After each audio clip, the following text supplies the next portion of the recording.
Welcome to the Dr. Mech's Anesthesiology Education Series.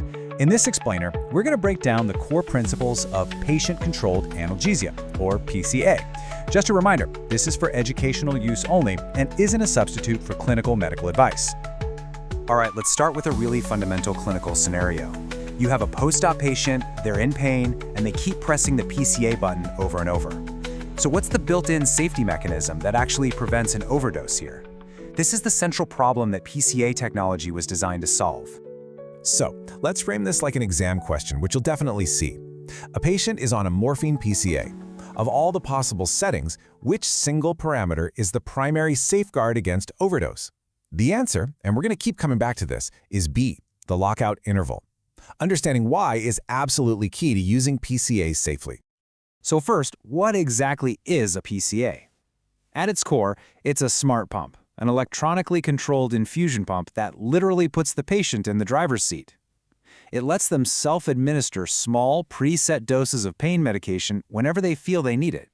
This really empowers the patient in their own pain management.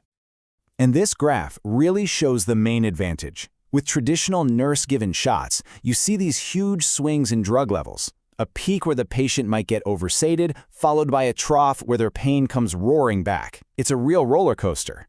But look at the PCA line. By giving frequent, small doses, it maintains a much steadier level of the analgesic.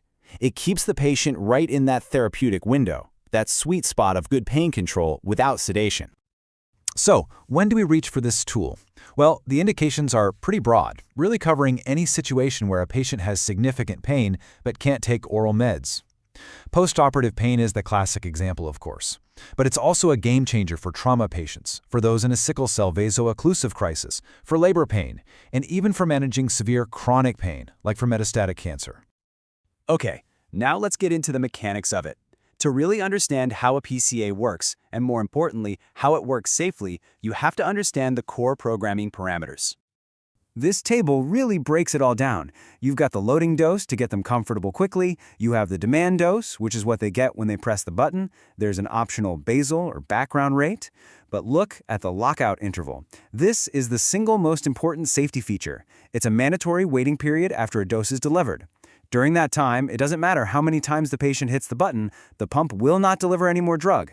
This is what prevents dose stacking and gives the last dose time to take effect. It is the primary overdose prevention mechanism. Now, the technology itself is quite sophisticated, but it's really only as safe as the patient who's using it, and that makes proper patient selection absolutely critical. It's important to know that not every patient is a candidate for PCA. There are some definite hard stops. And the most important one is the patient's ability to actually understand the device. If they can't grasp the cause and effect of, I press this button and I get pain relief, then they simply cannot use a PCA safely. The other contraindications you see here are more standard, things like allergies or risks related to the catheter site. Then you have these high-risk groups. These aren't necessarily absolute contraindications, but they require extreme caution and a much higher level of monitoring. Patients with sleep apnea are already prone to respiratory depression. Adding opioids on top of that is a major risk. The same goes for any patient who is also receiving other sedatives. You're just compounding the risk for respiratory depression. All right, let's talk about the most serious errors. These are what we consider never events. These are the catastrophic complications that are in nearly every single case completely preventable if we have the right protocols and education in place. And this is probably the #1 most dangerous, well-documented error, PCA by proxy. This happens when anyone, a family member, a friend, even a well-intentioned staff member, presses the button for the patient. You can imagine the scene. A loved one is moaning in their sleep, so the family member presses the button to help them. But what they've just done is bypass the patient's own natural safety mechanism. A patient who is getting too sedated will stop pressing the button. An outside person removes that critical feedback loop, and that can lead directly to respiratory arrest. The other major red flag is using a continuous basal infusion, especially in opioid-naive patients. A basal rate gives a constant drip of opioid, even when the patient isn't asking for it. This means the drug keeps infusing while they're asleep. This dramatically increases the risk of respiratory depression because there's no patient feedback to stop the infusion if they become oversedated. And finally, of course, you have device and programming errors. These can be something as simple as a decimal point error, programming 10 milligrams instead of 1.0, or a serious mechanical failure like a runaway pump. This is exactly why strict institutional protocols, independent double checks, and thorough staff training on the specific devices are absolutely non-negotiable. So let's distill all of this down into the core clinical pearls. If you're managing a patient on a PCA, these are the key safety principles you have to have baked into your practice. These are the non-negotiables. Number 1, the lockout interval is your primary safety net against overdose. Number 2, you must avoid basal rates in opioid-naive post-op adults. The risk just doesn't justify the benefit in most cases.